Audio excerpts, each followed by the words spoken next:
Irish guy, and are you over the age of 45? I mean, come on, there's no shame if you are. I mean, sure, you're probably battling a crippling divorce, you have dodgy knees, and most likely we the bed at least once a month, but also, you're by the same type of boring person who believes that Antony should be thrown in the wood chipper, and for his Brazilian remains to be fed to a cat. Lads, I didn't know what to expect when Antony arrived at Manchester United this season. I mean, buying from the Eredivisie. I mean, it's been like getting presents off Santa Claus after his elves spent 9 months on the piss. I mean, sure, you could get lucky and get the mountain bike you wanted, but what's more likely is that your stocking is just going to be stuffed with cauliflower, reindeer sick, and a piss-soaked teddy bear. Honestly, buy from Holland, you really don't know what you're going to get. I mean, it's like trick-or-treating at a demented old woman's house. Again, yeah, you might have a bag full of Twixes and Milky Ways, but you might also just tip the contents of her cat's litter tray into your bag. Yeah, have fun chewing on cat poo for the night, and so choosing to pay £85 million, a Harry Maguire paycheck, for an attacking player who really, let's be honest, his Eredivisie stats are about as impressive as an ice cream made of silage. He scored 8 league goals last season, in a division where the goalkeepers are about as competent as blind lollipop ladies. Now, that's a lot of school kids about to get hit by a bus. I mean, lads, Sebastian Haller was a West Ham flop, who still scored nearly 40 goals in Holland, so you would excuse me if I looked at Antony as just an uninspiring hamburger who had no business in the Premier League. Lads, I've said it for years, if you're a certain footballing nationality, you sometimes get an easier ride in the press. I mean, lads, I've been saying this since his Watford days. If Richarlison was instead born in Bulgaria or Hong Kong, would he really have commanded two £50 million transfer fees and courted bids from Barcelona? It's the Brazilian flair, the marketability, that has elevated this guy above what he really is, which is just a modern day Garbage Bon the whore. And similarly with Antony, lads, I was tricked before. 3 years ago, the next sexy Brazilian baller was Everton Suarez. You know, Neymar's new best friend for Brazil. Yeah, he then moved to Europe with Benfica and looked about as frightening as Winnie the Pooh. We have seen Manchester United shot from the Eredivisie for this sort of player before. Memphis Depay.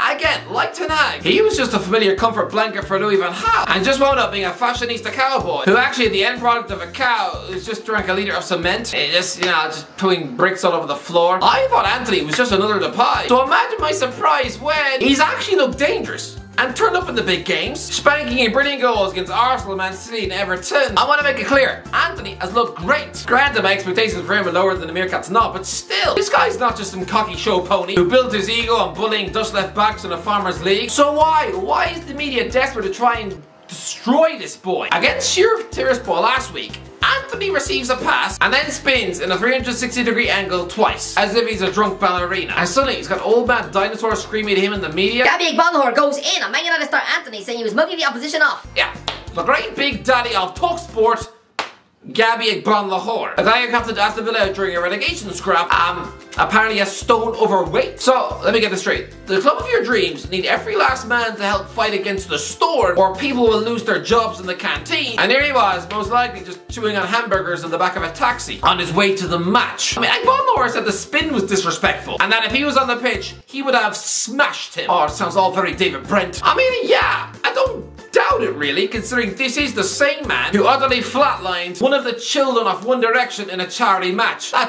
It's a charity game. I mean, Jamie Lynch celebrates a goal in a charity match, and Twitter says he's taking it all too seriously. But yeah, there's no better way of asserting your dominance as a man when you, as a professional athlete for over 20 years, are beating up someone who sings songs on a radio, and someone who probably hasn't set foot in a gym since 2002, and even that was, he popped in to use the loo. I mean, clearly Bon Lahore has no problem with absolutely knocking the wind out of someone who's got less muscle tone than a tin of baked beans. But let me ask you this, Gabby, if it was Thomas Partey pulling off this crazy spin, would you then be threatening him on the radio too? No, because he'd probably do to your head what the Mountain did in Game of Thrones. I mean, Ian Holloway came out and had a go, calling the skill unnecessary nonsense and that Antony should grow up a bit. Honestly, Ian, I know you're nearly 60 years of age, but honestly, it's not gonna hurt your face to smile. You've turned into football's answer to Rex Banner. I mean, Paul Scholes said that Antony looks like a clown. Yeah, Paul. In a week where a Manchester United superstar has come under fire for refusing to play a match, I think maybe you should just, lay low for a while. Just keep your head down. Before we all remember what you did in 2002. But I mean, lads, there was the same energy earlier this season when Richarlison was putting off keepy uppies against Nottingham Forest. I mean, people were almost wading into their cornflakes, puking up their lunch with sheer disdain for a Brazilian daring to do tricks on the pitch. Honestly, it's not like he's just been caught talking to 13-year-olds on WhatsApp. Calm down! And lads, this spin Antony didn't just dream it up in the heat of the moment. He wasn't trying to disrespect the lowly opposition. It had nothing to do with Sheriff. I mean, if he wanted to disrespect him, then sure. Instead of doing football skills, all he had to do was just walk up to the right back and whisper in his ear about how much he gets paid, knowing full well that this guy probably has a part-time job cleaning toilets in KFC. Lads, this is his trademark move, just like the Zidane roulette. If you bother to do your research, there are compilations of this man on YouTube doing the skill over and over and over and over and over and over again in the Eredivisie. I mean, lads, he pulled off one at Stamford Bridge last week. It's just no one seemed to notice or care. I mean, Antony has actually had to come out and defend himself on Instagram for doing football on a football pitch. Lad, sure, it might have been a pointless skill move, and honestly, it did look a bit like a glitch in a game of FIFA, but did anyone actually watch the game? Like most Europa League group games, it was about as entertaining as watching a squirrel vomit on the lawn. That was the match which needed something else. Honestly, it's like if I'm watching an episode of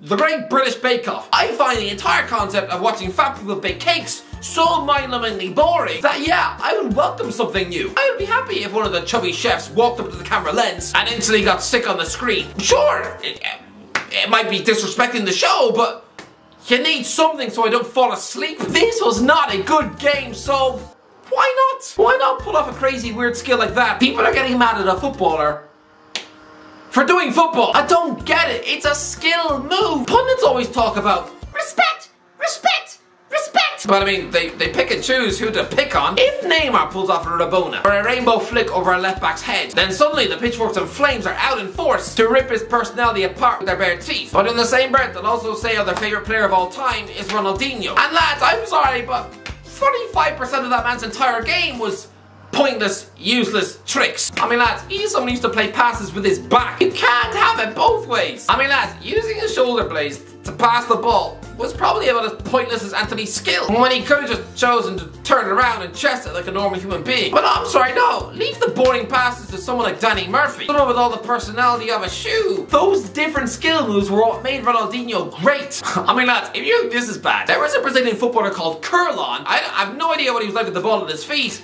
I just remember him for bouncing the ball in his head like a seal. Yeah, I mean, he then moved to Europe with Inter Milan and failed, but can you imagine if someone did the seal dribble in the Premier League? I think people like Jeff Stelling might just faint in the studio. They would react to that as if he just murdered a small kitten on the pitch. Lads, matchday tickets for football games are expensive, especially at elite grounds like Old Trafford. And I, for one, would much rather go through the turnstiles to watch one of the players try something unique, special, anything to stimulate the crowd. I mean, lads, there's nothing wrong with skill. Cristiano Ronaldo is one of the greatest players of all time. Well, go back to his early Old Trafford days, and he was just a skinny, awkward-looking teen who looked like he belonged to a circus. Lad, it was like he just took a freestyler on the pitch. There's nothing but obsessive stepovers, weird chops, all this posturing and performing for the crowd instead of crossing the damn ball. That's why Ruben Nistelrooy wanted to punch him in the face. And then later with Nani, it was more of the same. I mean, do you remember when Man United beat Arsenal 4-0 in the FA Cup and he was choosing to juggle the ball past defenders, doing actual keepy-uppies on the pitch, and apparently that was an insult? No, an insult would be if he walked up to William Gallas and asked him if his mum was a twin sister of Susan Boyle. But if you can do it, then just do it. Isn't that the entire slogan of Nike? Something Tiger Woods took a bit too seriously. I mean, lads, if you're good enough to do something like this, then do it. It's up to the opposition to try and stop you. I mean, I'm sorry, it's not children's football where everyone gets an award. If Neymar is able to pull off an elastico to get past some clunky, chubby defender from Rennes, then he's entirely within his rights to do that. I mean, what, you think he should not attempt this skill in order to just be nice and spare the defender's feelings and preserve his dignity on the pitch? You will not realize how backwards that entire solution is. If you're going to criticize Antony, then sure, have a go at him for the misplaced pass. Sure, that's what you should complain about. But the spin itself, for the performing to the crowd, no! I want to see that. And I think it's an absolute joke that people just want to whine and complain. Honestly, how stuffy do you want the sport to be? How rigid and boring and just so absent of any independent thought on the pitch? You just want some regimented game like a game of chess? Honestly, if you want to see a sport like that, go down to the local nursing home and watch a game of chess between two old fellas with potatoes for brains. Honestly, I mean, midway through the match, they'll probably just forget where they are and just start chewing on the rook, with the other lad just shoving a pawn up his nose. But lads, I mean, do you not enjoy watching football? I'm gonna say this, Antony is one of my favourite players of the season because I can't quite remember a player proving me so wrong so fast. Lads, Erling Haaland has made Rory Jennings look like he's got the brain power of a Lego toy this season. But to me, Antony has absolutely chewed me apart for tea. Because lads, one of the few players I put faith in was Jadon Sancho. I mean, when he joined Old Trafford, I said that this Borussia Dortmund superstar would 100% be part of a Premier League title winning season. I mean, eventually. By now, he's been marginalised by Ten Hag. He's had 3 managers and failed to impress any of them. And really, it looks like he's going to go on to the Old Trafford legacy of Park Ji-sung. But actually no, because Park actually won things. Then I don't know, maybe we're looking at another Memphis Depay. And maybe next summer we're going to see this guy. Someone who's had less impact at this club than Jesse Lingard. Maybe we're going to see him sold to someone like Inter Milan. And lads, that is me being nice. I mean, they're still a monster European giant. But I mean, it's just they have bought Manchester United cast-offs like Henrik Mkhitaryan, Alexis Sanchez, and Ashley Young. But I mean, if Sancho was to get another Premier League move now, then lads, he'd probably be an ambitious coup for someone like Aston Villa. So they try and turn him into the modern day Ashley Young. I mean,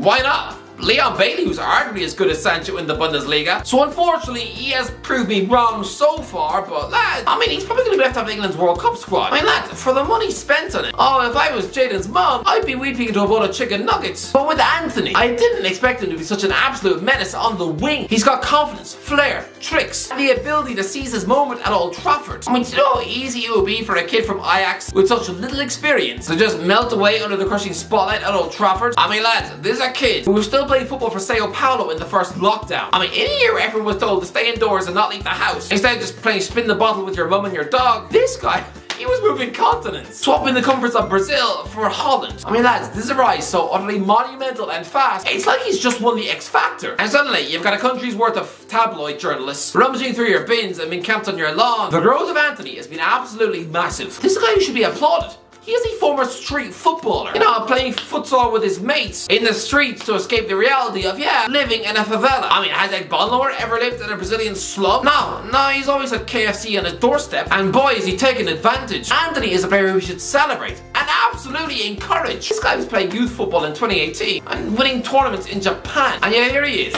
trying to be the modern day Ronaldinho at Old Trafford. Honestly, lads, stop the snide comments and celebrate him for what he is. Go on, Antony. Keep doing your thing.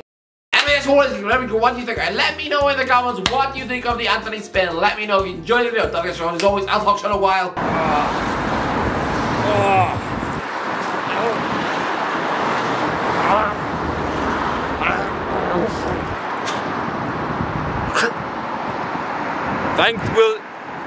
Thanks, William.